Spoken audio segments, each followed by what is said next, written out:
Salut les amis, j'espère que vous allez bien. Eh bien écoutez, dans cette vidéo, je vais répondre à une question qu'on me pose très souvent et qu'on m'a posée récemment, qui est tout simplement, comment te sens-tu depuis 3 ans là que tu prends plus du tout de psychotropes, voilà, que tu as arrêté les neuroleptiques et ce protocole de soins. Eh bien je vais y répondre tout de suite dans cette vidéo. Alors d'abord, je vous cache pas que ce ne fut pas une mince affaire. Disons les choses comme elles sont, pour me désintoxiquer de ces molécules. C'était un sevrage qui était en même temps brutal et rare parce que, en fin de compte, j'ai pas du tout été accompagné par la professionnelle de santé à l'époque qui était ma psychiatre. Elle m'a juste dit, on fait une fenêtre thérapeutique.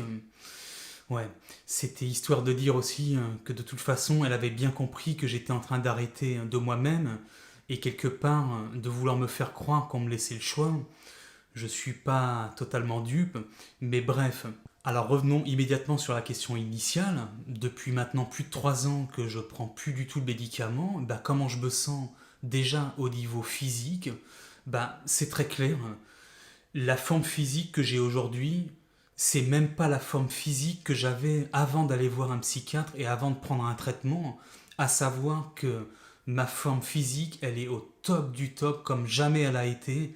Alors bien évidemment, j'ai mis en place une véritable hygiène de vie pour ça, que ce soit au niveau de l'alimentation, au niveau du sport, et puis aussi au niveau d'essayer de lâcher prise. Bon, je suis pas très très fort en méditation encore, mais j'espère que ça va venir.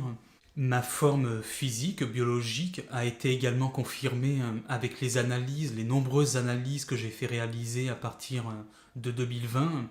Et franchement, c'est le jour et la nuit. On voit bien avant le traitement, pendant le traitement et après le traitement, et c'est sans appel au niveau biologique.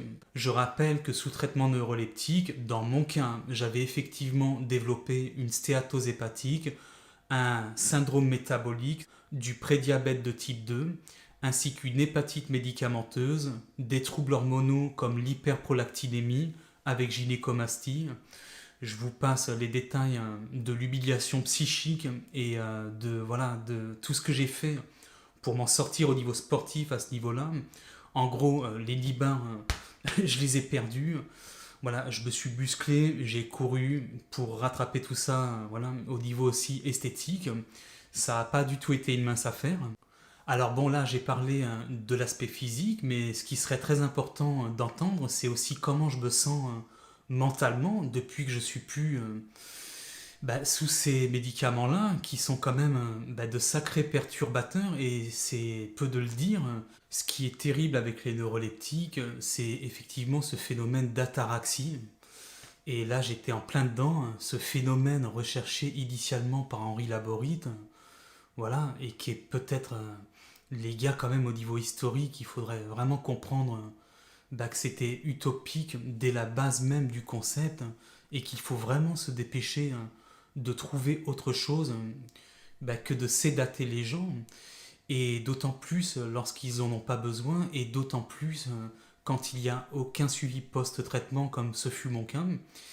Et bref, tout ça pour vous dire que le plus terrible pour moi, je vais vous dire après comment aujourd'hui je me sens, c'était de ne plus être que l'ombre de soi-même finalement, parce que quand on est en aboulie, et cette aboulie est provoquée par l'atteinte, je le rappelle, de la voie mésocorticale, bref, les pros, vous savez pertinemment de quoi je parle, et bien voilà, c'est de ne plus pouvoir se lever, entreprendre des choses, même parfois se laver, ce qui est absolument terrible, voilà, de ne plus pouvoir arriver à faire ça.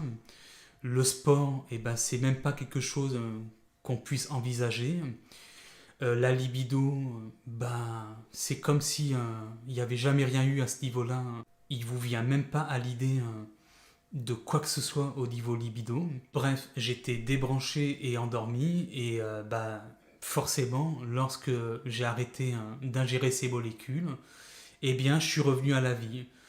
Immédiatement après, tout mon entrain, voilà, toute mon énergie, toute ma volonté, toutes mes capacités, toutes mes initiatives sont remontées en flèche. Et puis ça m'a permis d'entreprendre du coup de continuer mon combat et d'aller de mieux en mieux. Et donc psychiquement, c'était quelque chose de très gratifiant pour moi d'arriver, de parvenir à revenir à la vie. Et vraiment, je prends cette image de sortir de l'enfer parce que c'est vraiment peu de le dire. Je sors vraiment d'un enfer et j'exagère vraiment pas les amis. J'essaye de vous ouvrir mon cœur ce soir. Je sors vraiment d'un putain d'enfer et pour rien au monde j'y retournerai. Et du coup, vous allez vous dire, mais voilà, ce qu'il nous dit ce mec-là, c'est magique. Si on arrête notre traitement, on va guérir et on va revenir à la vie nous aussi. Et hélas les amis, je suis navré de vous décevoir, mais c'est pas du tout le discours que j'ai envie d'avoir envers vous si vous pensez ça ce soir. Les choses sont extrêmement compliquées, chaque cas en santé mentale et en médecine générale est unique, et ce qui est valable pour moi n'est peut-être pas valable pour vous. Moi voilà, vous savez toute mon histoire dans la vidéo qui est intitulée Toute mon histoire avec la psychiatrie. Je vous invite à retourner la voir et à aller la voir pour les personnes qui ne l'ont jamais vue. Je vous la mettrai à la fin de cette vidéo ou en description de la vidéo. Voilà, moi, voilà, il y a des choses qui sont aujourd'hui entre les mains de la justice. Je dis femme personne ce soir, je donnerai pas de nom. Mais voilà, c'est une parenthèse aussi parce que si vous voulez participer à m'aider et me soutenir, et ben voilà, faites-le. Ça pourra m'aider, ça pourra aussi aider d'autres personnes qui veulent entamer ces actions en justice. Mais bref, tout ça pour vous dire que mon histoire, c'est mon histoire. Et que si vous souhaitez tout de même arrêter tel ou tel traitement médicamenteux, il faut en parler avec votre professionnel de santé et encore plus en psychiatrie. Voilà, parce que les choses, le sevrage, pardon, va pas se faire comme ça. Il faut que ce soit réellement encadré. Ça peut être également encadré par un médecin généraliste, voilà, qui est en étroite relation avec votre médecin psychiatre. Et c'est ça pour moi aussi une vraie alliance thérapeutique. Je fais une parenthèse là-dessus. L'alliance thérapeutique, c'est pas simplement entre le psychiatre et le patient. C'est tout ce qui est mis en place avec les autres professionnels de santé dans l'intérêt de la santé du patient. Donc, pour conclure cette vidéo, ma santé aujourd'hui, après arrêt de tous ces traitements psychotropes, elle est au top physiquement. Mentalement, ça m'a apporté énormément de choses.